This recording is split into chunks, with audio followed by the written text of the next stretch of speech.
태도가 진짜 제일 중요하다. 10개를 투자해서 6개, 7개에서 다 손절이 있어도 이 두세 개에서 압도적인 수익이 난다고 한다면 우리 투자는 성공할 수 있다.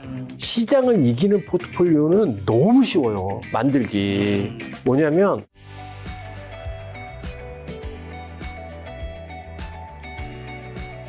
자, 그럼 그 태도 관점 좀 더 여쭤보면 주식 투자에서 21년 동안 무손실을 기록하셨다고 제가 봤는데 그 비율로 손실 관리를 꼽으시던데 치명적인 손실을 피하기 위해 반드시 지켜야 할 일관성은 뭐고 본인의 엄격한 규칙은 뭘까요? 뭐냐면 우선적으로 제가 제일 많이 말씀드리는 것 중에 하나가 주식 투자는 성공을 많이 해야 되는 게임이 아니라 크게 실패하지 않으면 성공할 수 있는 게임이라고 생각을 하거든요. 왜냐하면 대부분의 주식은 다 오릅니다. 네. 웬만한 주식시장은 다 오릅니다. 그렇죠. 지수가 오르니까. 네, 다 오릅니다. 그런데 순간순간 발생하는 손실 관리를 못해서 내 앞에서 주식 얘기하지 마 이렇게 되는 경우가 훨씬 더 많기 때문에 주식은요, 제가 아는 주식으로만 말씀을 드리면 많이 먹기 싸움을 하는 곳이 아니라 안 터지는 싸움을 해야 됩니다.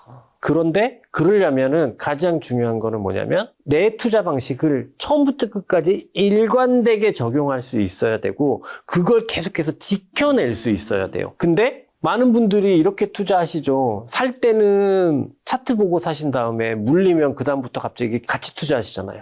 이제 이게 전형적으로 그 일관적이지 않은 거거든요. 그래서 저 같은 경우에는 기본적으로 시장이 저보다 앞서도 몇 번 말씀을 드렸는데 제가 이렇게 막 앉아가지고 저는 기관 투자가 오래 했고 뭐 저는 이런 걸 알고 막 이렇게 말씀드려도 저는 시장이 저보다 훨씬 더 많은 정보를 가지고 있고 시장이 훨씬 더 똑똑하다라고 생각하는 입장이거든요. 그건 제가 애널리스트 출신이 아니라 정말 운용했던 투자자이기 때문에 그렇게 생각을 하는 겁니다. 그러면 제가 포지션을 잡았는데 빠지면 시장이 잘못된 거냐 내가 잘못된 거냐. 저는 내가 잘못한 거라고 생각을 하거든요. 근데 그게 하루하루의 짧은 시간에는 시장이 잘못 평가할 때도 있죠. 하지만 이게 시계열을 길게 두고 보면 결국은 시장이 가장 잘 평가한다고 생각을 하고 이게 저는 추세를 중심으로 해서 모든 자산을 이해할 때 얻어질 수 있는 장점이라고 생각을 해서 저만의 가장 엄격한 규칙이라고 얘기하면 저는 세상의 모든 자산을 추세의 기준으로 판단을 하고 근데 여기서는 주식뿐만이 아니라 채권 그 이자율도 그렇게 판단하고 원자재도 그렇게 판단하고 심지어 경제지표도 그렇게 판단합니다.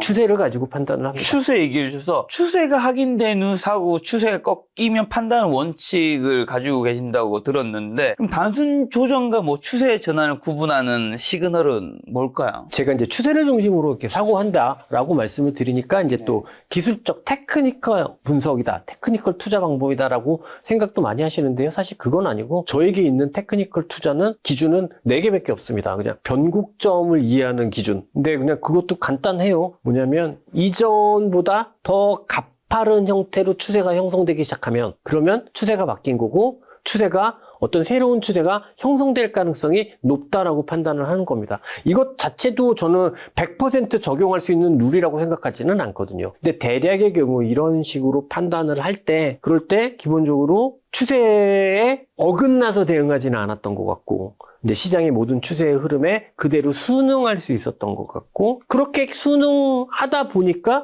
수익은 그냥 자연스럽게 따라왔던 것 같고 제가 얼마의 돈을 벌기 위해서 얼마에 사서 얼마에 팔아야 되지 이걸 고민한 적이 프랍 트레이더였음에도 불구하고 없거든요. 시장을 추세를 가지고 해석을 하고 이랬을 때 시장이 어떻게 하라는구나라고 저는 이해를 하고 하라는 대로 추세를 가지고 따라하고 그러면서 포지션을 수정을 해주고 이것만 해도 저는 그러면 수익은 알아서 시장이 좋으면 알아서 수익은 준다. 근데 시장이 나쁘면 주식 안 하면 되잖아요. 추세가 없으니까. 저는 그 관점이 저희 투자를 가장 핵심적으로 설명하는 그 부분이라고 말씀을 드리고 싶습니다. 그럼 추세 부분에서 좀 이어서 주도주를 미리 예측해서 사는 것은 불가능에 가깝다고 말씀하시던데 이미 많이 오른 주도주를 추세 강화 관점에서 추감해서 불타기해야 하는 논거든요. 앞서도 시장이 저보다 훨씬 더 많은 정보를 가지고 있다라고 말씀을 드렸었잖아요. 그 차원에서 생각을 해보면 제가 어떤 주식이 추세가 좋아서 그리고 이제 대략의 다른 경영 환경이나 이런 것들이 그거에 상응하는 것 같고 그래서 이 주식에 대한 포지션을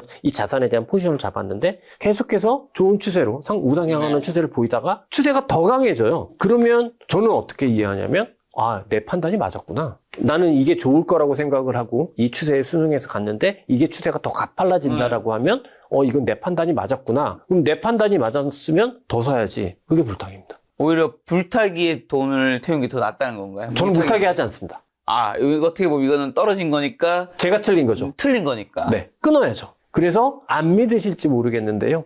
제 포트폴리오에는 다 빨간색입니다. 왜냐면 파란색 될 거는 파니까. 샀고 난 다음에 파는 게 단기적인 조정일 수도 있잖아요. 어떤 네네, 것들은 맞습니다. 단기적 교육은 겪고 뭐 네. 팍 오르기도 하잖아요. 근데 모든 매매를 다 맞춘다고 해서 수익 나는 거 아니거든요. 뭐 저는 이것도 이제 확률 주식 투자는 확률 게임이 아니라 손익비 게임이라고 이야기를 많이 하는 이유가 손익비 게임. 무슨 얘기냐면 이거는 사실 머니 게임에도 원칙이라고 생각을 합니다. 10개 종목을 투자를 해서 주식 투자에서 성공하려면 10개 종목 정도를 투자를 해서 혹은 10번의 매매를 해서 최소한 6번, 7번은 성공을 해야 수익을 내는 거 아니야? 그거 아닌가요? 그렇게 많이 생각을 하시잖아요. 제가 예전에 프랍 트레이더였기 때문에 제가 안 해본 짓이 없었는데 선물 옵션 데이 트레이딩도 되게 많이 했었습니다. 예전에 어릴 때. 근데 제가 한 달 동안 승률이 95%였어요. 엄청난 거 아닌가요? 근데 그 달에 손실이었습니다. 100번에서 95번 수익 났는데 5번으로 그 95번 수익 난 거 다 까먹었어요. 그러니까 그런 게 저는 주식 투자도 마찬가지로 10번 투자해서 6개, 7개에서 꼭 성공할 필요 없다. 2개, 3개에서만 성공을 해도 이 2개, 3개에서의 성공이 압도적이기만 하면 그러면 앞에 6개, 7개의 손실은 다 메꾸고도 남는다.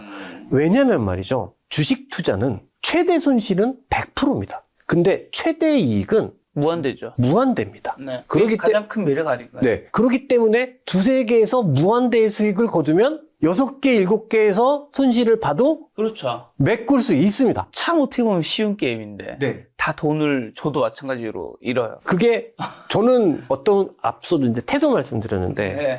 저는 이게 바로 이제 머니게임의 원칙이라고 생각을 하거든요. 원칙. 예. 근데 이 머니게임의 원칙을 주식 말고는 다 적용하세요. 왜냐면 명절에 고스톱을 치셔도 돈 따는 분은 승률이 높은 게 아니잖아요.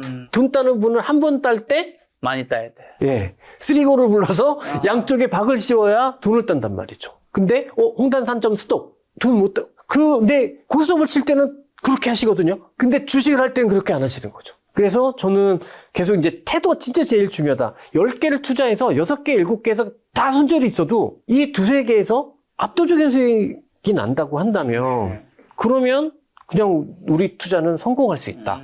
저도 그렇게 투자를 했었고 이 말씀 진짜 많이 드리고요. 근데 정말 제가 유튜브를 하는 이유이기도 하고 이 태도를 바꾸자.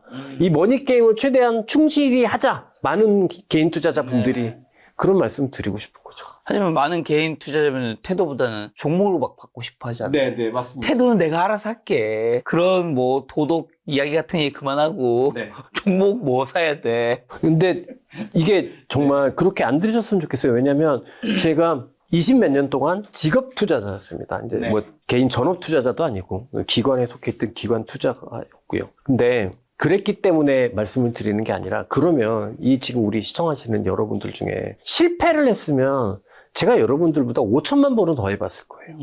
실패를 해도 제가 더 많이 해봤습니다. 그렇죠. 뭐 맨날 그걸 하시는 분이요. 네. 엄청 그러니까 뭐냐면 진짜 실패를 많이 해본 사람이 너무 많이 실패를 해보니까 가장 중요한 건 이거다라고 말씀을 드리는 거거든요. 그게 좀 와닿으셨으면 좋겠다 생각을 합니다. 자, 또 팔기 전까지는 내 돈이 아니다라는 생각이 위험하다고 경고하시던데 네. 매매이익과 평가이익을 동일하게 봐야 하는 이유랑 이를 통해 얻을 수 있는 심리적 우위는 뭘까요? 이게 똑같은 이야기인데요. 많은 분들께서 매도를 해서 매매이익이 발생을 해야 수익 실현을 해야 수익이라고 생각을 하세요. 네. 그런데요, 우리 이렇게 주변에 보면 네. 주식 투자 많이 하신 분들은 그래갖고 수익 많이 내신 분들, 예를 들면은 연기자 전원주 선생님 하이닉스를 엄청 보셨다고 했잖아요. 네. 그분의 수익이 매매이익인가요? 아니죠. 주식을 가지고 있었기 때문에 오는 평가이익이잖아요. 네. 그러니까 사실은 매매이익과 주식 평가이익은 다르지 않거든요. 근데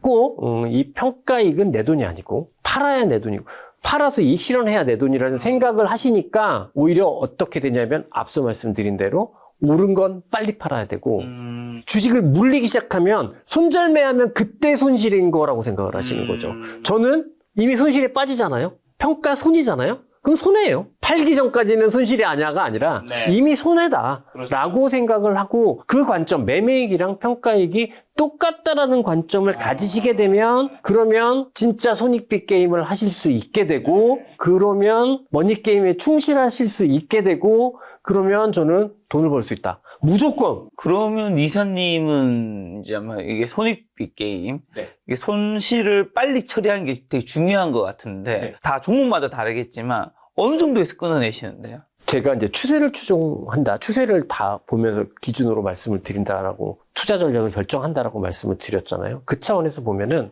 제가 어디 가서 이제 강의도 많이 하는데 어떤 차트를 보여드리고 이게 무슨 추세입니까? 라고 물어보면 다 똑같이 이야기하시거든요. 추세가 없는 건 추세가 없다고 얘기하고 네. 오르는 추세면 오르는 추세라고 네. 얘기하고 이 추세가 꺾였습니까? 안 꺾였습니까? 꺾인 차트를 가지고 네. 이렇게 보여드리면 꺾였습니다라고 다 똑같이 네. 이야기합니다. 근데 제 판단 기준이 딱 그거거든요. 그래서 무슨 얘기냐면 주식이 오를 것 같고 추세가 만들어진 것 같아요. 네.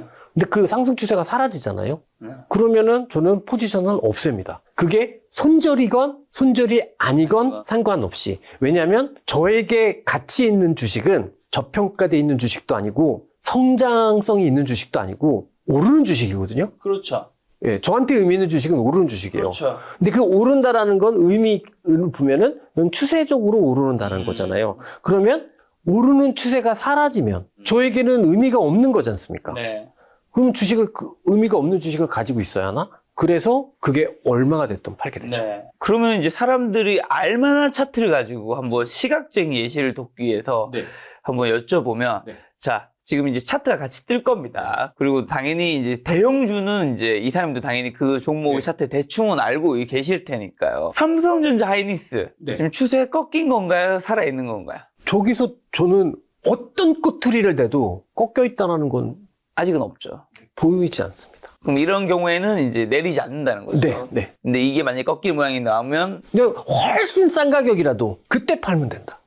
자, 그러면 예를 들면 엔비디아 같은 경우죠. 네. 엔비디아는 굉장히 올랐다가 지금 상승 추세라고 말할 수는 없죠. 약간 행보 추세 같은 느낌인데. 추세가 보면 이게 추세라는 것도 자기가 보는 어떤 그 투자의 기간에 따라서 추세를 보게 되는 거잖아요. 사실은 추세는 분단위의 추세도 있는 거고 일 단위. 그렇죠. 근데 엔비디아 같은 경우가 실제로 이제 본격적으로 다시 오르기 시작한 게 2023년 6월부터라고 생각하면 그 추세가 일단은 현재 물론 2017년부터의 초장기 추세가 있기는 하지만 네. 그거는 템플턴께서 알아서 하시라고 하시고 2023년부터의 추세로만 생각을 해보면 조금 달라졌죠. 그러니까 그런 주식은 일단 판다. 네, 포지션이 그러니까 엔비디아 없으면 좀 찝찝한데라고 하면 네. 최소한만 갖고 있거나 자, 그러면 이제 또 다른 여러분 이거는 다른 분석이 아닌 추세로 인한 것만 일단 그냥 하는 건데 지금 상승 추세 삼성전자 하이닉스 얘기했고 약간 행보인 엔비디아였고 하락 추세에 뭐가 요즘에 좀 대형주가 있을까요? 미국에서 예를 들면 네. 어도비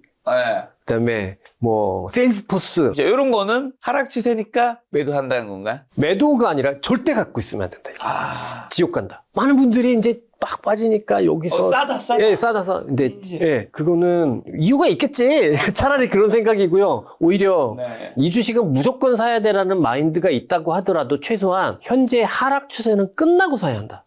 그럼 하락 추세 끝나고 사야 한다고 말씀해 주시면 그러면 예를 들면 메타로 얘기해볼게요. 2020년부터 지금까지 메타 차트 핀이 띄워주시면 이게 메타가 계속 오른 게 아니잖아요. 어느 시점에 애플에서 개인 정보 이런 걸로 해서 막 떨어진 적도 있고 다시 또 반등하고 지금 또 그때보다 올라 있는데 그럼 이렇게 오르다가 메타 같은 주식이 막 떨어져요. 그럼 그때는 이제 팔거나 안 갖고 있다가 다시 받아치고 오르는 추세가 보일 때 사고 이렇게 한다는 의미로 받아들이면 되는 거고. 네, 충분히 비싸질 때 삽니다. 추세가 보일 때. 네, 충분히 추세가 보였다. 이건 상승이구나 지금. 네, 그때 사서 그게 맞으면 계속 올라갈 거잖아요. 그렇죠. 그 올라갈 때마다 계속 사는 거죠. 그래서 그게 이제 많은 분들이 영상 보면서 에이씨, 그건 먹을 게 별로 없잖아. 우리가 끝물일 수도 있고. 네. 근데 모르잖아요, 그거는. 예를 들면은 하이닉스만 하더라도 제가 제 채널의 영상에서도 직전 고점 그게 9월 달이었을 거예요. 작년 9월에 직전 고점 뚫을 때 하이닉스 왜 불을 안 타냐? 뭐 이런 류의 영상을 만든 적이 있었는데 그때 되면 그때는 똑같죠.